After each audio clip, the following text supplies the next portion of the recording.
7.1.4. Monks, there are these 7 powers. What 7? The power of faith, saddha, diligence or energy, conscience or conscientiousness, remorse or compunction, mindfulness, concentration and wisdom. And what monks is the power of faith? Consider monks, the Aryan disciple who has faith. He believes thus of the Tathagata's awakening or enlightenment. Of a truth, he is the exalted one, Arahant, fully enlightened, replete with knowledge and practice, well gone one, world knower, incomparable tamer of tameable men, teacher of devas and men, Buddha, exalted one. This monks is called the power of faith. And what is the power of diligence or energy? Consider the Aryan disciple who abides stirred in energy to be rid of unwholesome states, to take to wholesome states. He is steadfast, firm in advance, nor lays aside the burden of wholesome states. This is called the power of diligence. And what is the power of conscience or conscientiousness? Consider the Aryan disciple who is scrupulous. He feels conscientious scruple when acting wrongly in deed, word and thought, on entering into evil and unrighteous ways. This monk is called the power of conscience or conscientiousness. And what is the power of remorse or compunction? Herein the Aryan disciple is remorseful. He feels remorseful for having acted wrongly in deed, word and thought, having fallen into evil and unrighteous ways. This monk is called the power of remorse or compunction. And what is the power of mindfulness? Consider the Aryan disciple who is mindful, possessing a mastery of mindfulness in high degree. He remembers and calls to mind things done and said long ago. This monk is called the power of mindfulness. And what is the power of concentration? Consider the Aryan disciple who, aloof from sense desires, enters and abides in the first jhana, the second, third, fourth jhana. This monk is called the power of concentration. And what is the power of wisdom? Consider the Aryan disciple who is wise. He is wise as to the nature of arising and ceasing, possessing Aryan penetration of the way to the utter destruction of dukkha. This monk is called the power of wisdom. Verily, monks, these are the 7 powers. That's the end of the sutta. Here, there are 7 powers mentioned. It's a little similar to the chapter of the 5s, where we had 5 factors in 5 powers. But here they have added another 2, which is conscience and remorse. Hiri ottappa. Hiri is conscience. That means sort of conscientious scruple when acting wrongly. That means he's scrupulous about doing anything wrong. And then remorse or compunction, ottappa, is the ability to be remorseful when you do something wrong. There are some people after they do something wrong, they have no remorse. That means they have no ottappa. And then sati or mindfulness here, as in other suttas, is defined as the ability to remember and call to mind things said and done long ago. So sati is when we translate it as mindfulness, that means it is more like the ability to remember. That means to remember, to put our attention on body and mind, and not on the 5 external sense objects of sight, sound, smell, taste and touch. And always to remember that body and mind is not I, not mine, not myself. And if we practice sati, then we tend to see that this body and this mind is not I, not mine, myself, and we remain equanimous, not to be moved by different states of mind. The power of concentration here is defined as the 4 jhanas, and wisdom here is said that the person is wise as to the way of arising and ceasing. That means that person knows that all things in the world arise and cease due to conditions. The next sutta is 7.1.6. Monks, there are these 7 treasures. What 7? The treasure of faith, virtue, conscience or conscientiousness, remorse or compunction, listening, generosity and wisdom. And what, monks, is the treasure of faith? This is as before, so I won't read it. And what is the treasure of virtue? Consider the Aryan disciple who abstains from taking life, from taking what is not given, from sexual misconduct, from lying, who abstains from taking sloth-causing liquors, spirits, wines. This is called the treasure of virtue. And what is the treasure of conscience or conscientiousness? This is as before. Then the treasure of remorse is also as before. And what is the treasure of listening? Sutta, S-U-T-A. Consider the Aryan disciple who listens much.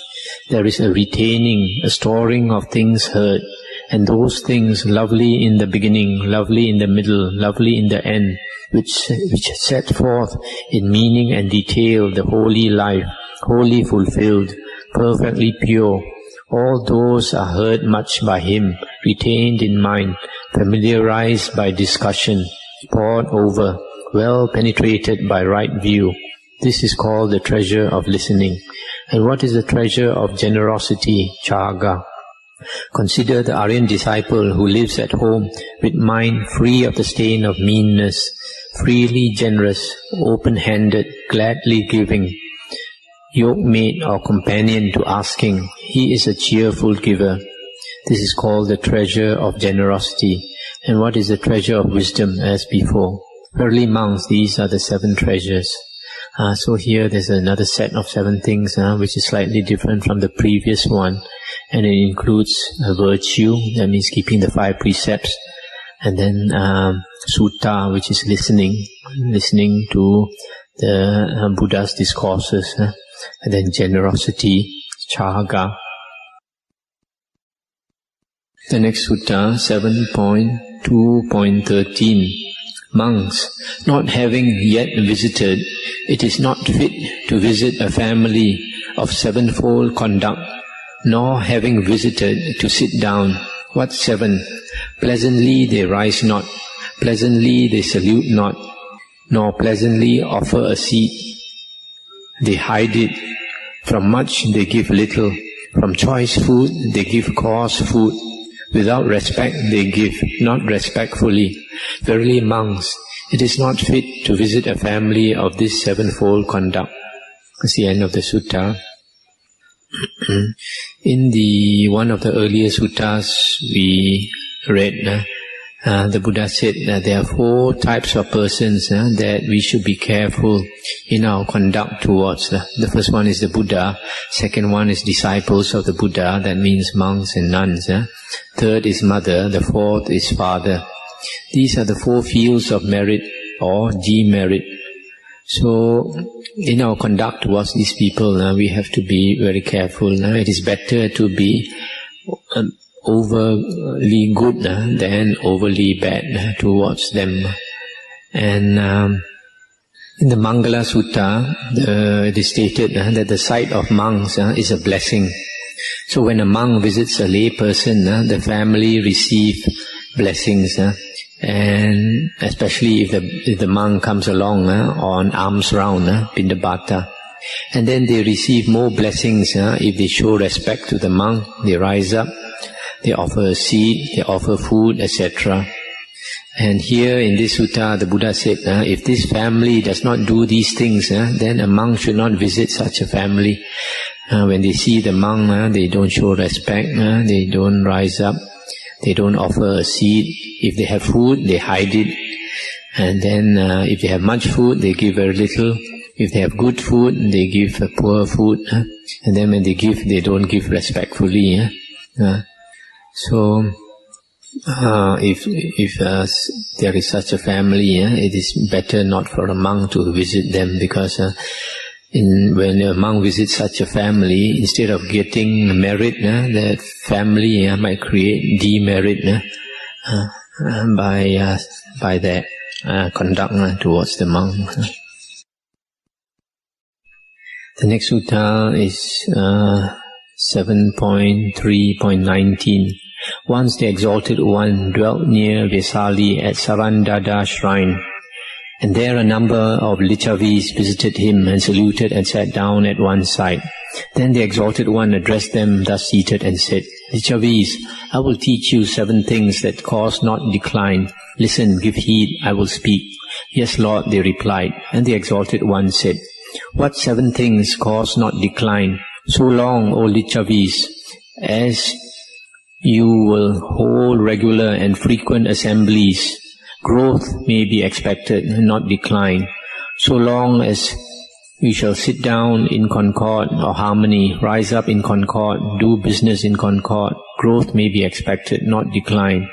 So long as you shall not decree the undecreed, nor repeal the decreed, but conform to the ancient Vajin laws as decreed, growth may be expected, not decline.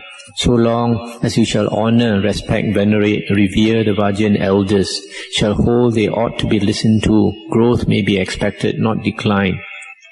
So long as you shall not forcibly kidnap and make live with you others' wives and daughters, growth may be expected, not decline. So long as you shall honor, respect, venerate, revere the Vajin shrines within and without or outside the borders, shall not fail to provide proper offerings as made before, growth may be expected, not decline. So long as proper protection, refuge, shelter shall be provided for Arahants, so that it shall be known that Arahants from abroad may come, and that those there dwell in comfort, growth, O Lichavis, may be expected for the Vajins, not decline. And so long as these 7 things that cause not decline shall endure among the Vajins, and they shall live in conformity therewith, growth, O Lichavis, may be expected for the Vajins, not decline. That's the end of the sutta. The Lichavis are a group of people, a race of people. They are also called Vajins. So the Buddha is teaching them these 7 very important things for any group of people to progress and not to decline. First one, they should hold regular and frequent meetings. The first one, very regular and frequent meetings. The second one, when they meet, they should meet in harmony or concord.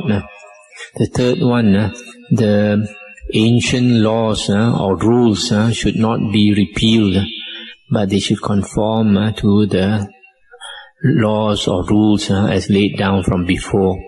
The fourth one, they should honor, respect, venerate the elders, listen to the elders. And then the fifth one, they should not kidnap and make live with them other people's wives and daughters. The sixth, they should venerate the Vajin shrines where they pay respect to the devas and provide proper offerings.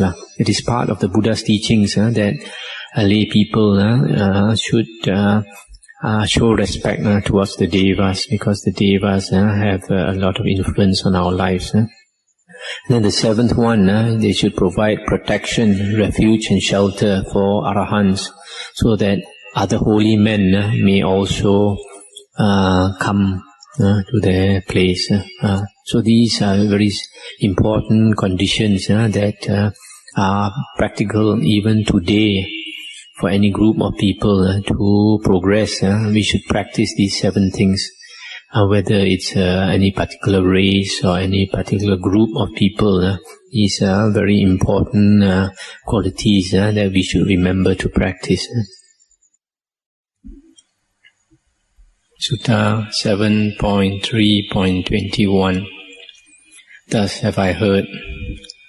Once, while dwelling on Mount Vulture Peak, the Exalted One addressed the monks, saying, "Monks, I will teach you 7 things that cause not decline.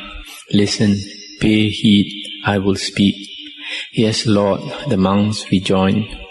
And the Exalted One said, "And what, monks, are these 7 things that cause not decline?"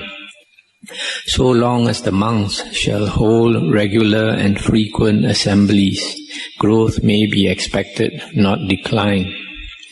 So long as they shall sit down in concord, rise up in concord, do business in concord, growth may be expected, not decline.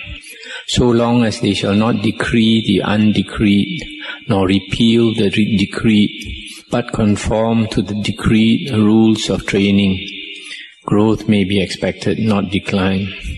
So long as they shall honor, respect, venerate, revere the elders, monks of experience, long gone forth, fathers of the Sangha, leaders of the Sangha, and deem them worthy to be heard, growth may be expected, not decline. So long as they shall fall not into the power of craving which arise in them, the cause of renewed becoming, growth may be expected, not decline. So long as they shall be devoted to the forest dwelling, growth may be expected, not decline. So long as each shall in himself make mindfulness stand up, so that in future the good among their companions will come to them, and those who have already come will feel at ease, growth may be expected, not decline. And so long as these 7 things that cause not decline shall endure among the monks, and they shall live in conformity therewith, growth may be expected, not decline. That's the end of the sutta. This is advice from the Buddha, how the conditions, if the monks practice, then the Sangha will prosper, not decline. The first one is that they should hold regular and frequent assemblies, and that is why the Buddha made it part of the Vinaya rule, that monks should come together at least once in a fortnight to chant the Patimokkha, the precepts, 227 precepts of the monks, so that when they come together, they can meet and be friendly to each other. The second condition is that they must come together in harmony and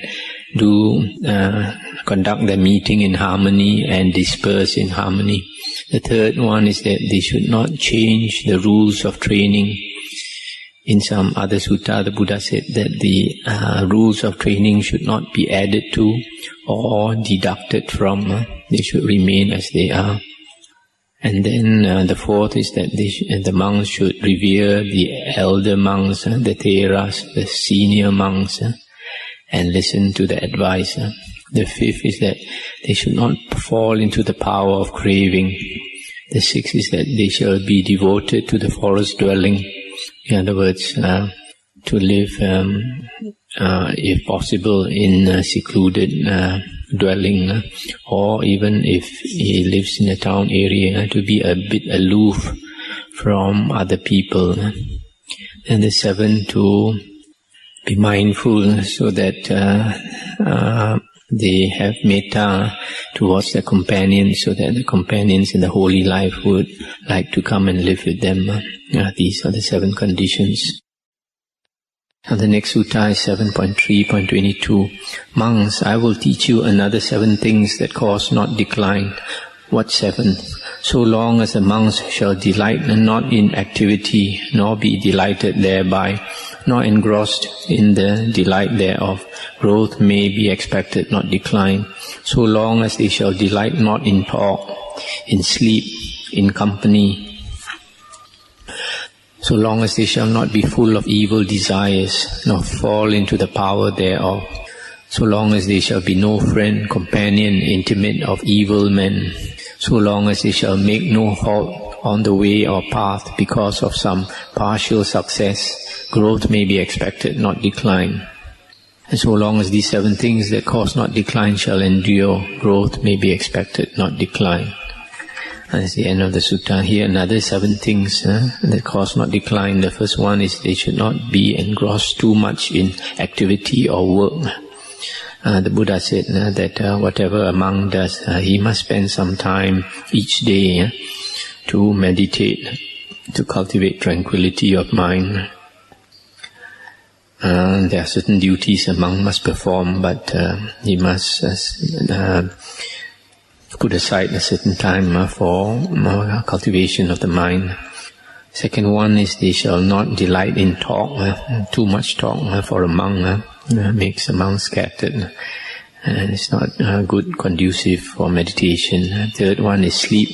Also, when we sleep too much, also the mind becomes scattered. And the fourth one is in company. That means keeping company with other people too much also is not good for a monk. The fifth one is not full of evil desires. The sixth is not to keep company with evil men. And the seventh is not to make is not to halt, to stop halfway on the spiritual path because of some partial success. The next sutta is 7.3.23. Monks, I will teach you 7 things that cause not decline. What 7? So long as the monks shall develop faith, conscience or conscientiousness, remorse, much hearing, stirred in energy, mindful, wise, growth may be expected, not decline. That's the end of the sutta. Here's another 7 things. One is faith, saddha, or confidence or trust in the Buddha, Dhamma and Sangha. The second is conscience or conscientiousness, is being afraid to do something wrong, scruple. And the third one is remorse. That means if the monk has done something wrong, to be able to feel remorse for that wrongdoing. The fourth is much hearing, much hearing of the Dhamma. Bahu Sutta is much hearing of the Dhamma, because that will bring much knowledge. And the fifth is stirred in energy, full of diligence. The sixth is mindful, or mindfulness. The seventh is wise, wisdom. The next sutta is 7.3.24. Monks, I will teach you another 7 things that cause not decline. What 7? So long as the monks shall develop the factor of enlightenment, bojjhanga, that is mindfulness, the factor that is Dhamma investigation, Dhamma vichaya, the factor that is diligence or energy, delight, piti, tranquility, concentration, equanimity, growth may be expected, not decline. These are the 7 factors of enlightenment which are important for a monk to develop qualities on the spiritual path that conduce to enlightenment.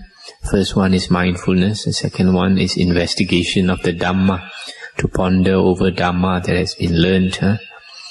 Then the third one is diligence or energetic striving. The fourth one is delight, piti. This piti is attained only when a person's mind becomes one-pointed, concentrated. And the next factor is tranquility, and then concentration, and then equanimity. So these are the 7 factors of enlightenment. I'd just like to comment here that you see the mindfulness, sati, is one factor, and then concentration, samadhi is a different factor. These two must not be confused, they are not the same.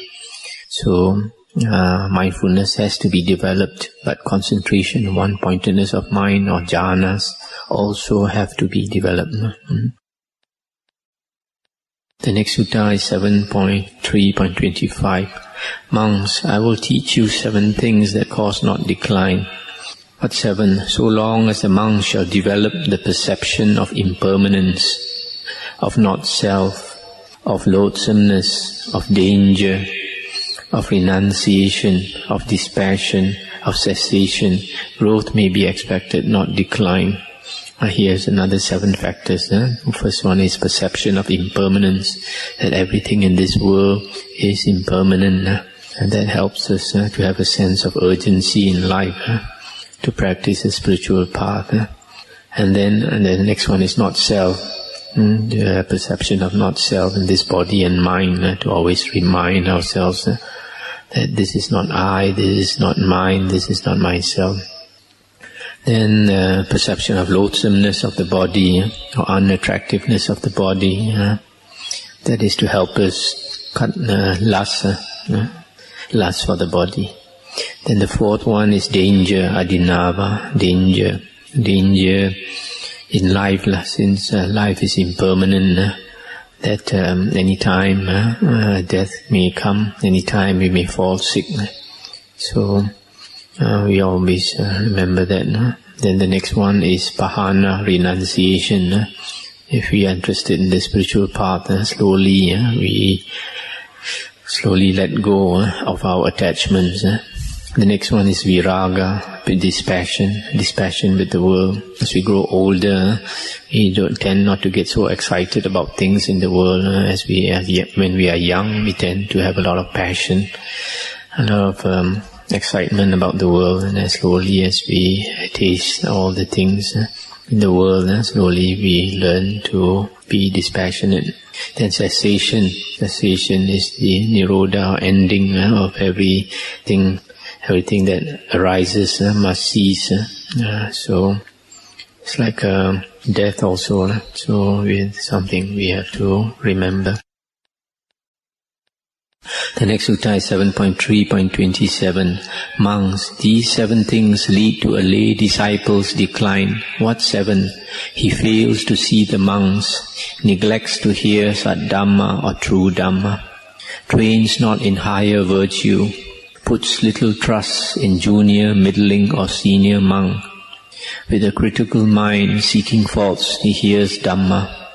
He seeks a gift worthy outside the Bhikkhu Sangha.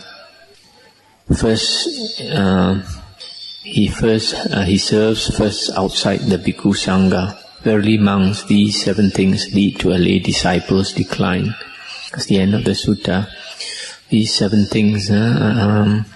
First one is he fails to see the monks, regularly to get advice, to learn the Dhamma. The second one, he neglects to hear the true Dhamma, the suttas. He's not bothered to hear the discourses of the Buddha, and because of that he does not learn the Dhamma, does not get wisdom.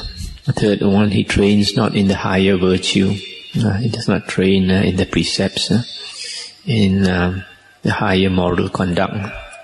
The fourth one, he puts little trust in monks. The fifth one, with a critical mind seeking faults, he hears the Dhamma.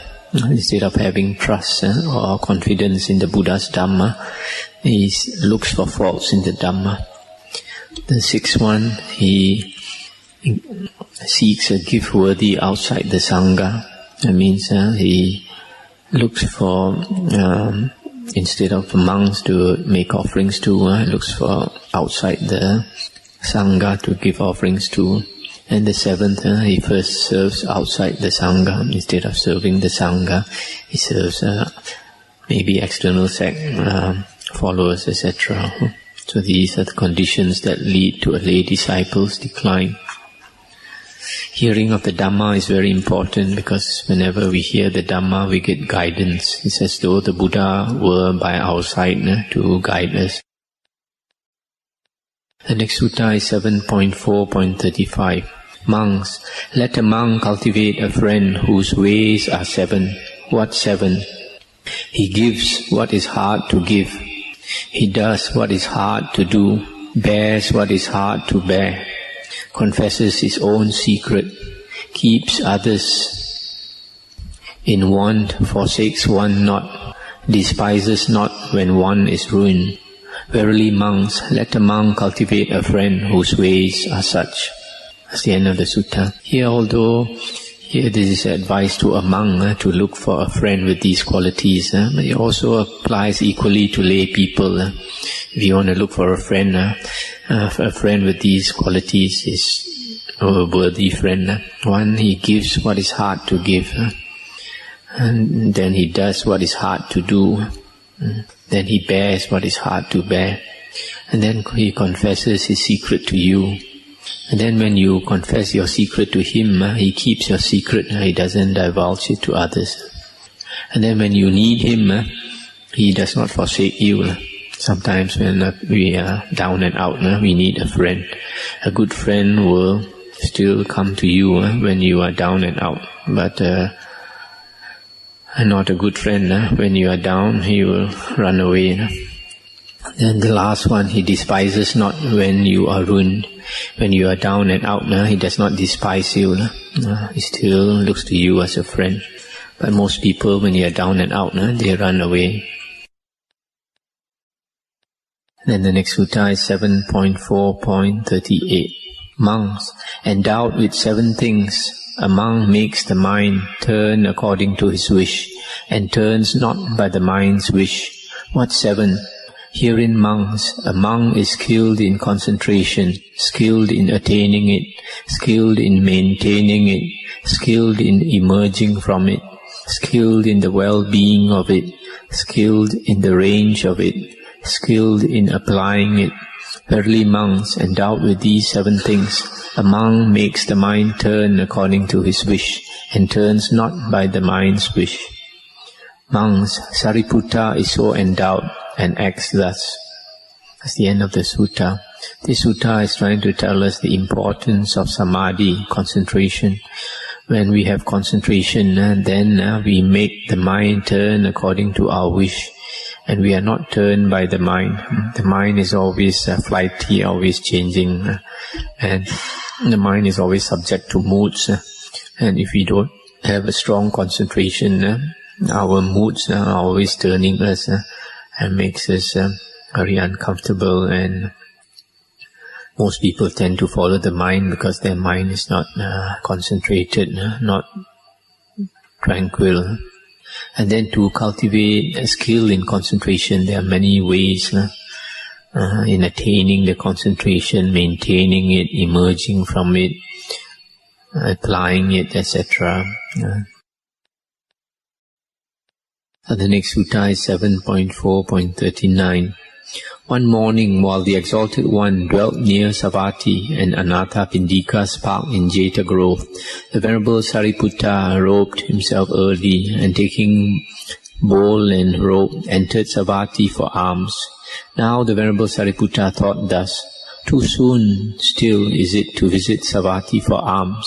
What if I were to go to the park of the wanderers of other views?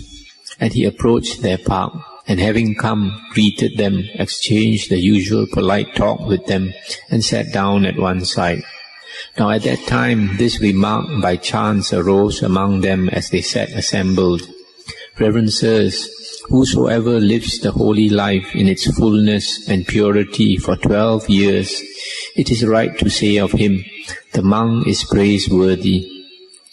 And the Venerable Sariputta neither praised nor scorned their words, but got up and departed, thinking, I shall learn the truth of this talk from the Exalted One.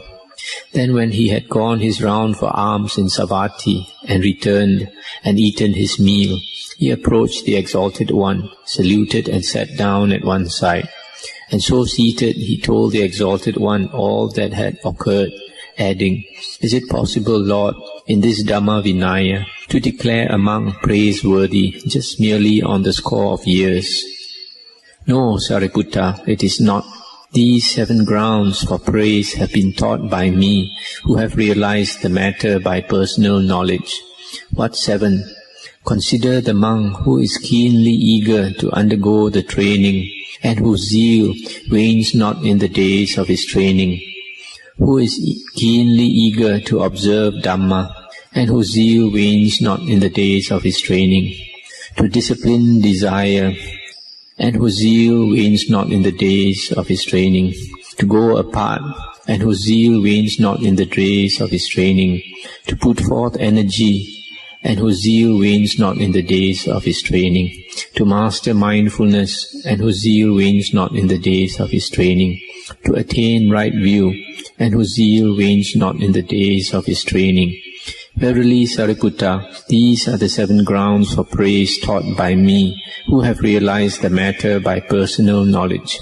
Indeed, Sariputta, if a monk possessed of these 7 grounds live the holy life in its fullness and purity for 12 years, it is right to say of him, the monk is praiseworthy.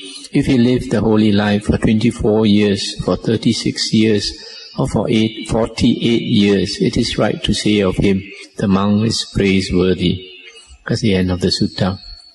So here the Buddha is trying to say that a monk is not only praiseworthy because of the seniority, the number of years he wears the robe, but there are other qualities which would make a monk praiseworthy, that he is keen to train in the holy life, and then his zeal or his diligence does not lessen as the years go by, and then he observes Dhamma, or he lives his life according to Dhamma, and he carries on the same way as the years go by, and then he disciplines his desire, and as the years go by he does not lessen his discipline, and then he goes apart, or he is a bit aloof from others, and his zeal wanes not as the years go by,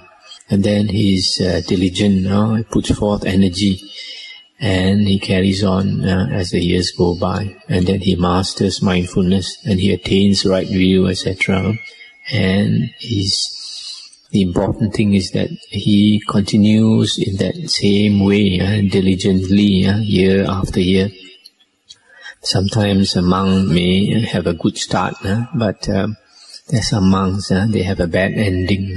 They disrobe, or they break the precept, and then they are forced to disrobe, etc. So if a monk has these qualities as well as seniority, then he is praiseworthy.